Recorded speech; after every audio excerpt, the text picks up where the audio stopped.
Good morning, beautiful people! So, ayan, meron tayong ganito sa bahay ngayon. Yung kinikrave natin, nakabili na po ako. Ayan po yung chicharon bagnet, yung cravings natin, di ba?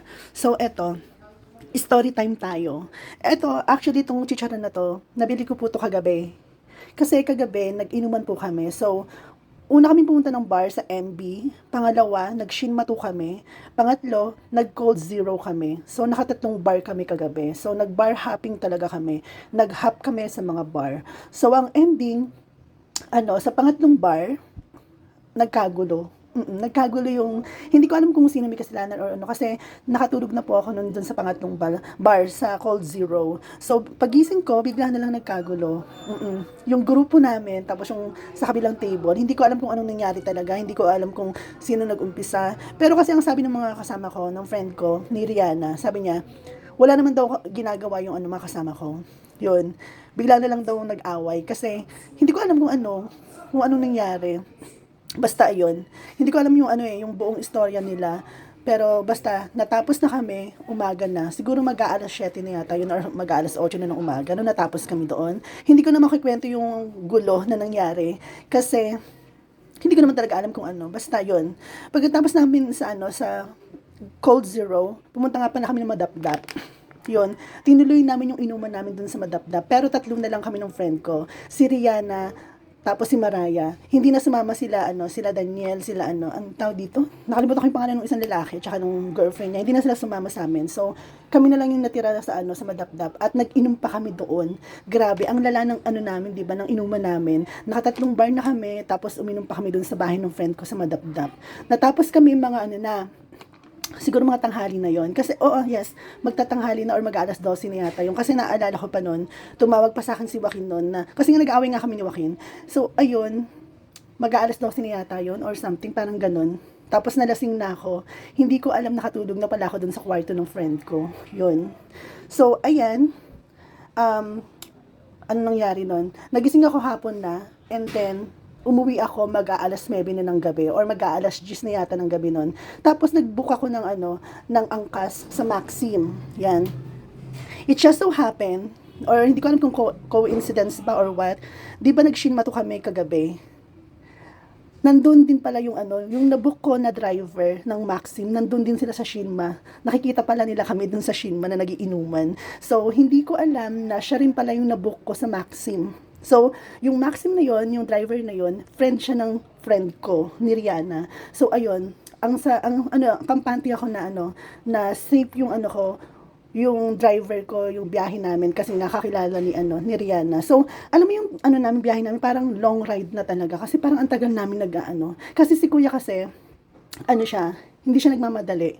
Safe lang talaga yung safety namin yung iniisip niya. Hindi siya yung barurot, hindi siya yung mabilis magpatakbo, hindi siya nakikipag-competensya or pabilisan ng drive sa ibang mga driver. So, ayun, parang lang, long ride. Tapos ang ginawa ko, kasi nga sabi ko nga, 'di ba?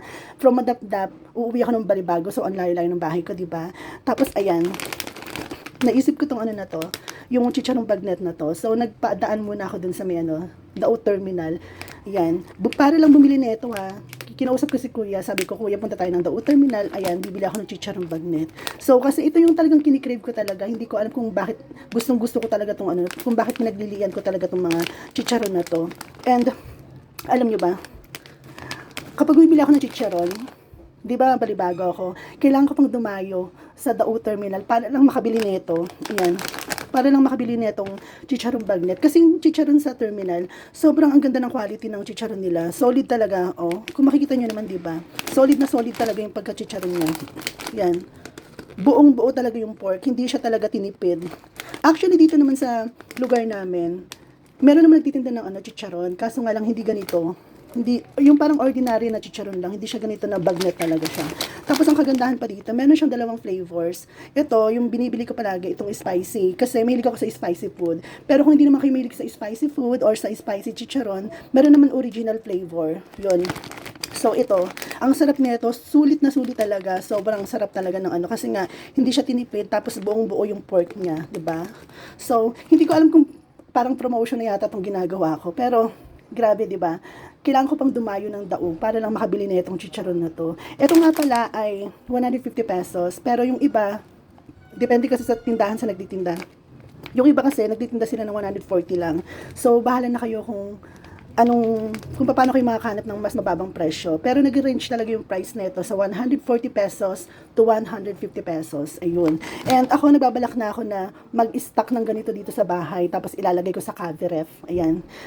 Nag-ano pa lang naman na, nagpaplano pa lang naman ako. Kasi hindi ko rin alam kung paano or kung kailan ako makakapunta ng Dao Terminal. Pero bala ko talaga mag-stock dito sa bahay ng mga chicharon. Ayan. So, ito yung kinikrave ko talaga. Hindi ko alam kung bakit addict na addict ako dito. Actually, tingnan nyo siya, di ba? Yan. Ano na siya, di ba? Bawas na siya. Kasi pinapapako to kagabi, pag uwi ko sa bahay, pinapapako to. And, ito, kapag kumakain ako nito, hindi ko siya inuubos. Kung kumakain ako nito, 4 na piraso, 5 piraso, hanggang 6 na piraso. Depende kapag gusto ko pa. Pero kapag ayaw nyo na kumain or nabusog na kayo, ang kagandahan dito, resealable siya. Ayan. Resealable pack siya kasi pwede nyo siyang ilak ulit.